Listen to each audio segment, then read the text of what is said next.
What are these planes? Who is sending them? I think it's ridiculous that South Africa is claiming that they didn't know about it. You can't charter a plane without having those coordinates approved ahead of time. They knew that this was happening. The South African government would act in a way which morally compromises its position on the genocide, but not be party to the idea of an ethnic cleansing.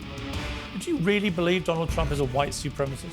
I think he has mobilized that instinct. I do find it highly ironic that someone who effectively is an Islamist supremacist is accusing someone else of being a white supremacist. You don't know me. I don't appreciate people who are lying. You don't know me. Who are lying to my face. You are the age shouting does not assert the truth. When you get into that personal zone of calling me a liar, then I know that you are desperate for answers. Israel is ethnically cleansing Gaza by flying Palestinians out of the country on bogus humanitarian flights. That is the accusation made by the South African government after another plane from Gaza landed in the country in mysterious circumstances. Israel hasn't responded formally to the allegation, but it has a strained relationship with South Africa already because it's filed a formal genocide case against Israel at the ICJ. But with me to discuss that and more are Ebrahim Rasool, he's the former South African ambassador to the United States, and no stranger to Uncensored, the Israeli-American journalist Emily Schrader. Well, welcome to both of you. Ebrahim, welcome to Uncensored, first time you've been on. What's going on here? What are these planes? Who is sending them? Do the people on them know where they're being sent? Are they willing participants, do you think? I'm not privy to the motives of the people who are on the plane, but I do think that we are beginning to uncover some Albanian connections to Israeli intelligence that have brought those planes. They've not decanted the people in Nairobi, brought them straight to Johannesburg. It was an idea to create a quandary for the South African government, and hopefully the South African government would act in a way which morally compromises its position on the genocide in Israel. And I think the South African government, after considering it, decided, let us do the humanitarian thing, accept it, but not be party to the idea of an ethnic cleansing by being a recipient of people who will never be able to go back while Israel controls the territory. Argument, I'll come to Emily about this, but the argument against the charge of ethnic cleansing is these people have paid money to be on these planes willingly. They may not know exactly where they're going, but they want to leave Gaza. And the fact they're ending up in South Africa for them is good. They want to leave Gaza. That's not, when you're doing that voluntarily and you're paying for the pleasure of doing it, people would argue that's not ethnic cleansing. That's a voluntary thing that you're doing. I think that's why I'm not going into the motives of the people involved, but I do go into the idea that people who voluntarily may want to leave a powder keg will never be allowed to get back. And that, I think, is what is the suspicious matter about it. OK, Emily, interestingly, the Israeli military body COGAT, which controls Gaza crossings, said in a statement the residents left the Gaza Strip after COGAT received approval from a third country to receive them. It didn't specify the name of the country, but actually yesterday or Monday, it did name South Africa as being that country. So they're clearly saying South Africa knew about this. They presumably agreed to receive these people. Like I say, these people expressed a desire to leave Gaza. What's your view of what's happened here? Well, I think it's ridiculous that South Africa is claiming that they didn't know about it. You can't charter a plane without having those coordinates approved ahead of time. There was a connection in Kenya as well, so they knew that this was happening.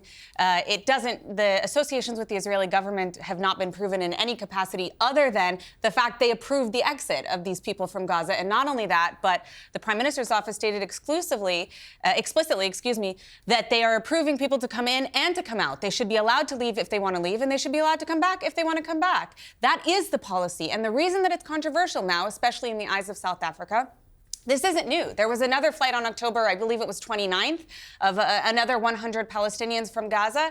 But the reason that it's a controversy now is because the only other agency that was operating, which is Egyptian, has been shut down because they shut down the Rafah crossing. So now, because they're going through Israel and because they're getting approval from Israel, South Africa doesn't want to accept them, and they're looking for an excuse to blame Israel for something, despite the fact that, in fact, these people are actually being moved out of harm's way. They're paying their own way to exit the Gaza Strip, and they will be allowed allowed to return if that's what they so choose. As Ebrahim said, many people on these flights would categorize what they're fleeing as being a genocide. South Africa has led the global allegation that Israel is committing a genocide in Gaza. What's your response to that? Well, I think, obviously, I object this classification, but I also think that it's highly ironic that South Africa is claiming that while at the same time claiming that they don't want to let in people who are allegedly fleeing a genocide. So there's a lot of hypocrisy going around, especially when it comes to South Africa. And we've seen that for a very long time when it comes to the Palestinian issue.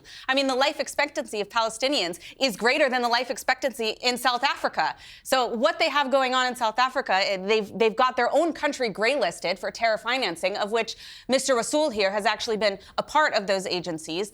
A lot of what the flights that they've been bringing in just in the past 2 years, his colleague, Imtiaz Suleiman, actually brought in other highly skilled Gazans to South Africa. Last year, he brought in 59 medical students and doctors to South Africa from the Gaza Strip specifically. And when that happened, they bragged about it, how it was something humanitarian and how these people were brought in from what's going on in Gaza. A few quick things. Well, I'm going to let you respond now. Let me just, for viewers who know nothing about you, let me just point out, you were the South African ambassador to the United States. You were thrown out of the US in mid-March 2025, so earlier this year, for saying in a webinar that Donald Trump was mobilizing a supremacism in MAGA and trying to project white victimhood as a dog whistle. In the early days of his second term, Trump, of course, called out South Africa for taking Israel to the ICJ with allegations of genocide in Gaza. He froze all funding to South Africa and offered asylum to white Afrikaners while calling out what he said was a white farmer genocide. Marco Rubio accused you of hating the United States and President Trump and said the ambassador was no longer welcome in our great country. So first of all, your response to that, to what happened to you? I think I'll get to that. Let me say that very few people were able to leave Gaza over the last 2 years. Right. And therefore, this idea of voluntary departure is a myth. I think, secondly, South Africa has never balked at receiving refugees. We were the net greatest recipient of refugees from other African countries, and Palestine is no exception. There's no embarrassment for South Africa. It was crossing the I's and dotting the T's. I think on the issue of accusing Donald Trump of mobilizing, in my words, a supremacist instinct, I stand by it. Because what else explains why he would accuse South Africa of a white genocide? Everyone knows. Well, we covered that on this show. No, I do not believe there was a white genocide against Palestine. But Donald Trump doubles down on it. The stats don't show that. Donald Trump doubles down on it. And therefore, what other motive could he have than mobilizing white anxiety in South Africa? What other motive explains that you have a net deportation of black and brown from the US and a net importation of white Afrikaners into the US, ostensibly as refugees? And so the point that I'm making is that there's no rational explanation except that there is an instinct at play, and I called it a supremacist instinct. I think I'm being proven right. It's a pretty serious charge, though, to make against an American president, that he's a white supremacist. It's a serious charge, but the American president makes serious charges every day of his life. He does, but that doesn't... And so, therefore, I think that you can't have such a thin skin that you dish it out. And what is, for me, a badge of honor is that one ambassador out of almost 200 said something, and it was heard in the Oval Office. It hurt the Oval Office. It pierced a very thin skin. And I think that, for me, is a badge of honor. But do you really believe Donald Trump is a white supremacist? I think he has mobilized that instinct in the US. I think it's the source of his vote. Well, for all intents and purposes, you think he is? No. When he says there's a white genocide and he's proven wrong, and he embarrasses or tries to embarrass our president with false evidence of it. He shows pictures of the DRC. But actually, in the moment, and so forth. Johan Rupert and others, a major South African figure, called out the truth and said that wasn't happening. Then what explains that months later he doubles down on it and says, on that basis, I'm not going to the G20, I'm not accepting the baton from you, and so forth. He can be wrong about it without himself being a white supremacist. You never double down on a wrong, even when your own advisors tell you and the world tells you Donald Trump it is often wrong. doubles down on things. And therefore he has no right to double down on falsities. But it doesn't make him a white supremacist. I think it does. Really? I think incredibly serious thing to call somebody. It is, because I am from a nation who was one of the last who stared down supremacism in South Africa. I was put in jail by supremacists. When I hear the dog whistle, I understand it. And that, I think, is absolute. I'm not speaking from a theoretical basis. Right. I'm speaking from a lived experience. No, I understand that. And obviously there was white supremacy in South Africa, and we saw that. That white supremacy is ensconcing itself. They have free access to the White House. They have free access to give false evidence, and they have free access to really influence a United States president to boycott the G20 on the basis of a false white genocide. Well, it's probably not unconnected, Emily, to the fact that South Africa has been so strident about Israel, one of America's top allies, of course. Trump has been working very hard to bring peace in the Middle East. I think he deserves great credit for getting the hostages released and the current ceasefire and so on. I'm sure these things are all interwoven as to why he has an antipathy towards the South African government. He doesn't think they should have done that. But on that charge of him being a white supremacist, what's your response to that? I mean, I don't really have any comment about Donald Trump. I don't know what his personal views are. I don't care for him that much personally. I don't agree with his policy on most of the Middle East, certainly not trying to make a deal with the Islamic Republic of Iran. But I do find it highly ironic that someone who effectively is an Islamist supremacist is accusing someone else of being a white supremacist. Mr. Rasool here is someone who has openly praised Yusuf al-Qaradawi, who of course is a financier or was a financier of Hamas, who openly supported terrorism and Hamas. He has constantly affiliated himself with various figures who are involved with Hamas. He has participated in his organization as well, has even co-hosted fundraisers with organizations that were funded and created by Qaradawi, who I mentioned earlier, Suleiman, his colleague. He also has done, not only brought Gazans to South Africa, but also has bragged about his associations with Hamas officials. He's met with Islamic Jihad officials. He has also posted publicly about how he has a keffiyeh that's signed by Ismail Haniyeh, the leader of Hamas. And just several months before he was appointed to be the ambassador of the United States, he was meeting with a delegation of Muslim Brotherhood officials in South Africa about how to advance the Palestinian cause. Now, given the fact that he has all of these associations with Hamas officials and with people who have funded Hamas, I would like to know, and I think the world deserves to know, what exactly he meant by supporting the Palestinian cause when meeting with those Muslim Brotherhood officials. Let's give Mr. Rasool the chance to respond. I think Emily has come here prepared to speak to a stereotype and not to Ebrahim Rasool. No, I'm talking about your actual record. Anyone who knows who I am would know that I was targeted by extremists because I stood against extremism. Actually, in the your name exact of Islam. words were, You've had a good chance. I have given you a perfect chance. You stated that Qaradawi was your spiritual guide. Those were your words. You publicly posted it. Is an important person in the Muslim world. And so he let's said leave that the Jews deserved what Hitler did to him. Do you agree with that? I was at the 60th anniversary of Auschwitz, mourning with Jews. Do you agree with Qaradawi's statements? In the Central Synagogue of Cape Town, mourning with Jews. But in relation to the statements he has made of the kind Emily is saying, would you now disavow those statements? No, I think that the point is that the Palestinian struggle is the litmus test of Western humanity. No, you stated that Qaradawi was your spiritual guide. And the free pass that is constantly given to Israel to do what they can to Palestine. Mr. And you Rasool, have called it out, Mr. Piers. Rasool. You have said it's unconscionable. You have said it's unacceptable. You have said that starvation is a weapon of war. That's what is faced. Mr. Rasool, is Qaradawi your spiritual guide or not? You also stated that your most memorable days, you put it in writing. You put it in writing.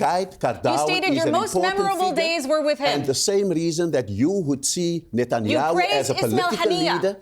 Ismail Do you support Haniyeh Hamas? was the democratically elected president. You participated in a Minister, fundraiser in and which that the is what funds is were important. given to the Hamas Ministry of Health. Let me ask you one question. Do you condemn Hamas? Angel Studios are back with a new must-see documentary.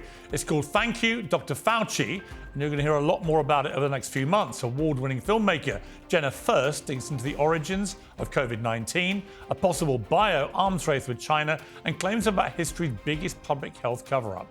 It's not a right-wing film or a left-wing film. It's a film about transparency, which is something we should all care about. First pulls over documents and interrogates scientists, intelligence professionals, and whistleblowers. It's being described as Oppenheimer meets Outbreak. And if you've ever wondered what really happens behind closed doors, you'll want to see it. Angel Studios is powered by its guild members, voting on real stories. You can find out more at angel.com/peers. Become a member, stream Thank You, Dr. Fauci, and be part of the conversation demanding truth and accountability.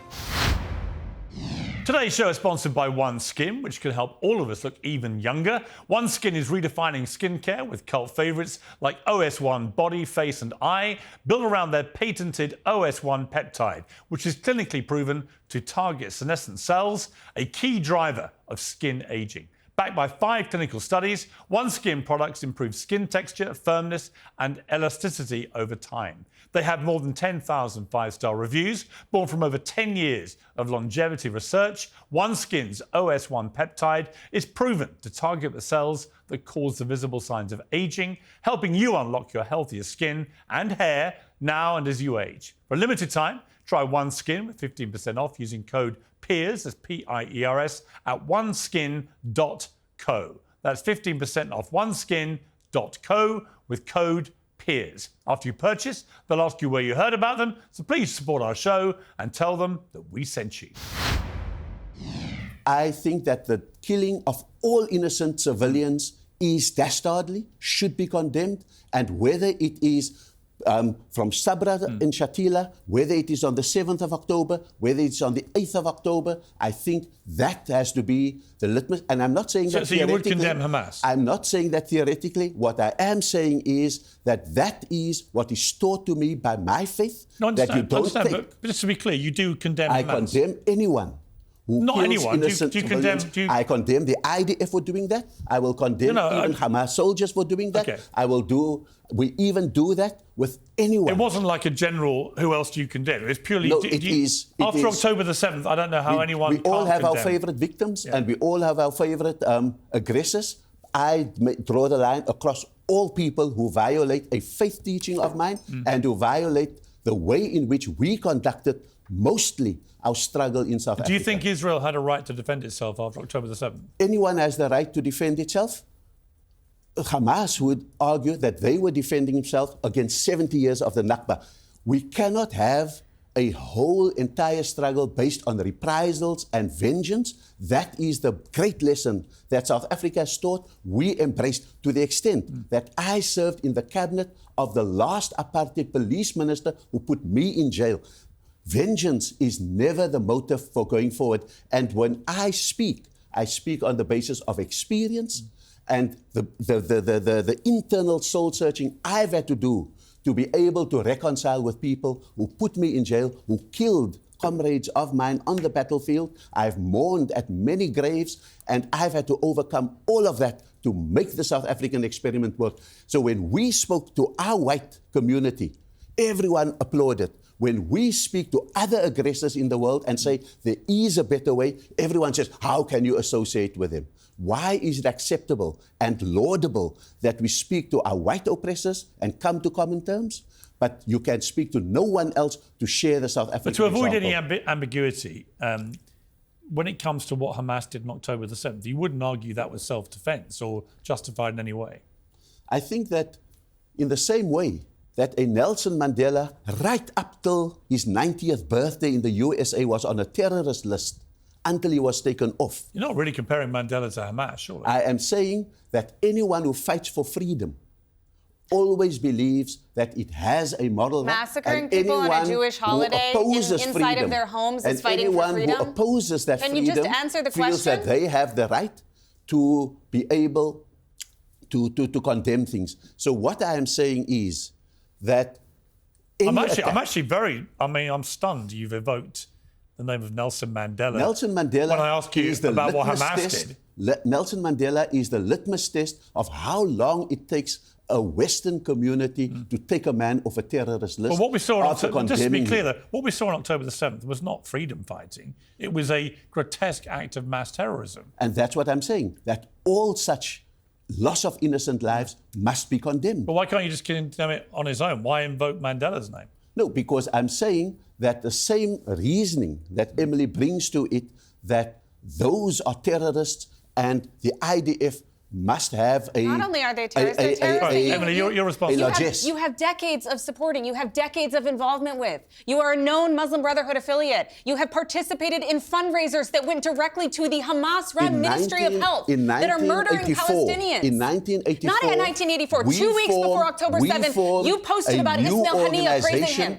2 weeks before October 7th. Not only that, the South African government sent a delegation to the Islamic Republic of Iran. Let's be calm, Emily. You don't know me. I don't appreciate people who are lying. You don't know me. Who are lying to my face. You are the age of when my I daughter, know, and I will when treat I you know with great that respect, you have participated but you in can shout fundraisers as much for as what you want Hamas. to, and shouting Your does not colleagues, assert your the truth. associates are people who have funded What we Hamas. are saying is that I had, in 1984 already, seen the limitations of an Islamist viewpoint. We formed our own organization, the Call of Islam. We affiliated to the Liberation Movement, the United Democratic Front, and to Archbishop Desmond Tutu's Interfaith Movement. And that is the way in which we have carved out a democratic Islam.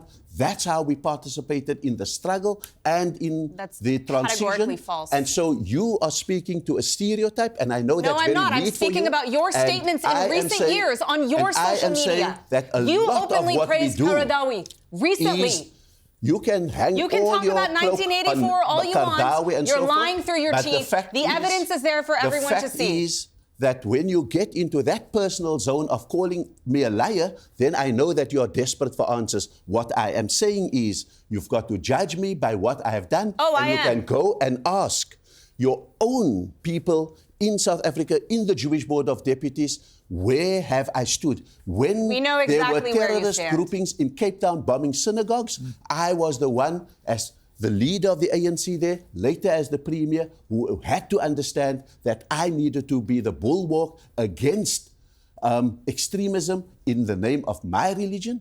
And I needed to do that. And that put me on the death list, and I've had to manage all of that. Would you categorize what Hamas did on October the 7th as extremism? I think it's any killing of innocents is extremism. Sometimes extremism Do you believe that the victims of October 7th like were Hamas innocent? has done, and sometimes extremism But is finds it itself in justified if, as you put it, you're fighting for freedom? Is it justified? I think that there must be limits on the methodology of fighting for freedom, but there is no limits on the legitimacy for fighting for freedom and against occupation. But then you're implying that what they did was legitimate.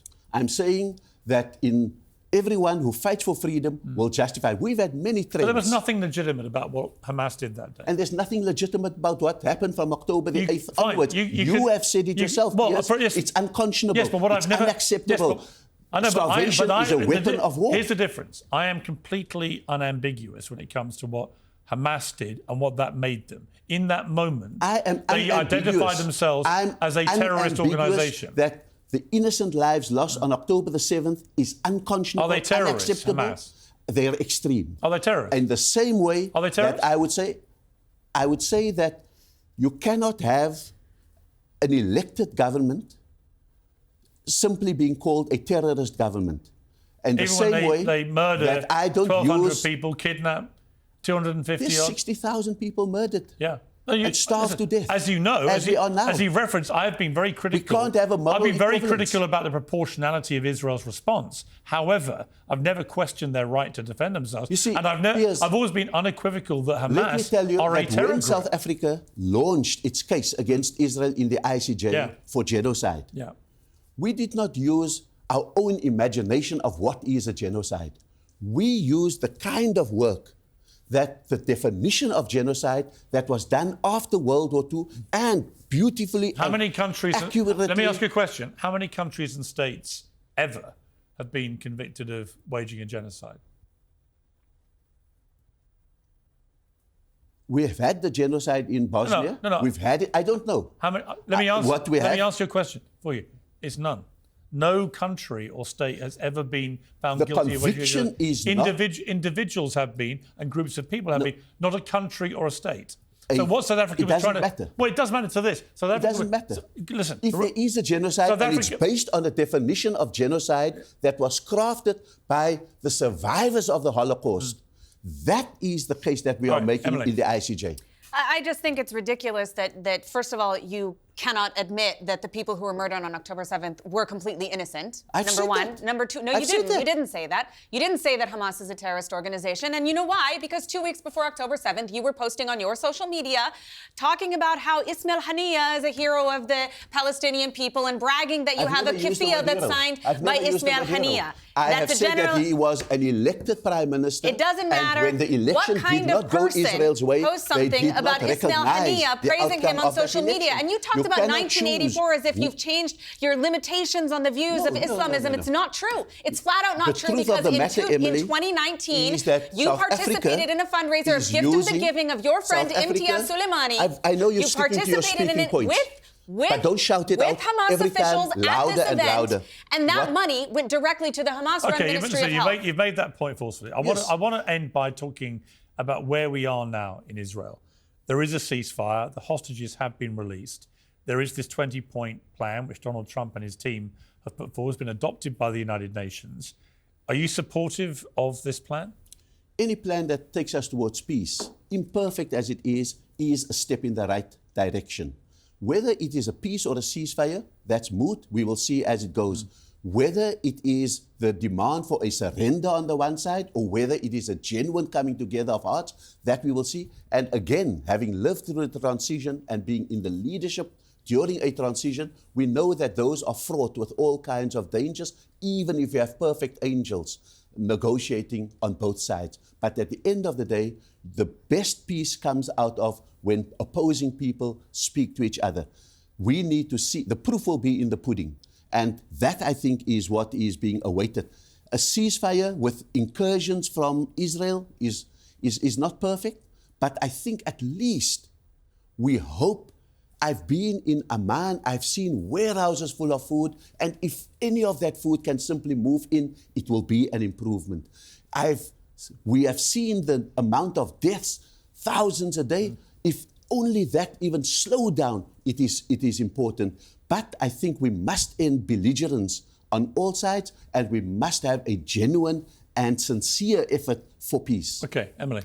I think that the peace plan is a positive step. I hope that it's successful. I definitely have my doubts, and the primary reason for that is that we're talking about an international peacekeeping force, which, if we're looking at history, is very problematic, especially in the Middle East. If you look at UNIFIL in Lebanon and UN Resolution 1559 and also 1701 that called for the disarmament of Hezbollah, they haven't been successful. The Lebanese government has repeatedly failed to disarm Hezbollah. It's a huge problem for the country that's ongoing, and still they're supposed to be being disarmed. That's not happening. And unfortunately, I think that's probably what we're going to see in the Gaza Strip as well. And that's something that's unacceptable. Hamas is a terrorist organization that, for the sake of both sides, needs to be destroyed, certainly disarmed and removed from power. And they should have no role in the future governance of Gaza. And that's going to be very, very difficult with an international peacekeeping force. We haven't seen any country step up and say, yes, we're willing to actually force Hamas to disarm. Certainly, Hamas has said they're not going to do that under any circumstances. And so there's a lot still unknown, but it's definitely a step in the right direction. The reason I've held off using the word genocide, I've categorised a lot of what I've been seeing as a form of ethnic cleansing, particularly when I hear Smodrich and Ben-Gvir and these very far-right members of that government talking in openly ethnic cleansing manner about wanting to get rid of all Palestinians from the Gaza Strip. But the reason I've held off is because if Israel was waging a genocide, and that was their clear intention, as many believe they are, why would they do a ceasefire? It's the one point that I think that they are also being frog-marched to a ceasefire in the same way that Hamas is being frog-marched to a ceasefire. The belligerents in the war don't easily give up the the weaponry But if of they were that war. genuinely wanting to get rid of all the Palestinians, I think that they wouldn't surely stop killing them. They would carry on, wouldn't they? I think it is carrying on. That I think is unfortunate, and every pretext allows an incursion. And so that's why I'm saying that it's an imperfect one. It's a step in the right. It gives breathing And if space. Israel is being taken down a line away from genocide to a peaceful resolution, who would you credit with making them do that? I think that there is fatigue. I think that the influence that some of the Arab states have begun to exercise in conjunction with Donald Trump takes us into a point But like that. it's a Trump plan. It is the only plan that is on the table. It brings relief, but it does not bring a solution because it does not end. No. The key question will Not be, yet. will the peace be on the status quo ante, where things were, probably in 1967, or will it be the status quo as is, with Israel even retaining 2/3 of Gaza? If it is a lasting peace, should Trump get the Nobel Peace Prize? I don't think that... I come from a country that has contributed 4 Nobel Peace Laureates, and I think they all deserve it, and they set But the Trump criteria. wouldn't deserve one I for don't that? think he does. And yet you think he's brought Israel to heel and stop the killing? I'm not saying he's brought him to heel. I've said he's frog-marched together with the But Arab whichever way you and want to the Turkish categorize it, states. if Trump has frog-marched Israel to peace, why would he not warrant the Nobel Peace Prize? Because I think the permissions that went up till that moment will disqualify. Isn't it because you think he's a white supremacist and you don't want to say he deserves it? And I think that supremacism doesn't need rewards. It's odd behaviour for a supremacist to try and forge peace. Not if he's striving for a peace prize. Okay. We're going to leave it there. Thank you very much for coming Thank in. you very Emily, much. thank you very much for coming in. I appreciate it. Piers Morgan Uncensored is proudly independent. The only boss around here is me. If you enjoy our show, we ask for only one simple thing. Hit subscribe on YouTube and follow Piers Morgan Uncensored on Spotify and Apple Podcasts. And in return, we will continue our mission to inform, irritate and entertain. And we'll do it all for free. Independent, uncensored media has never been more critical, and we couldn't do it without you.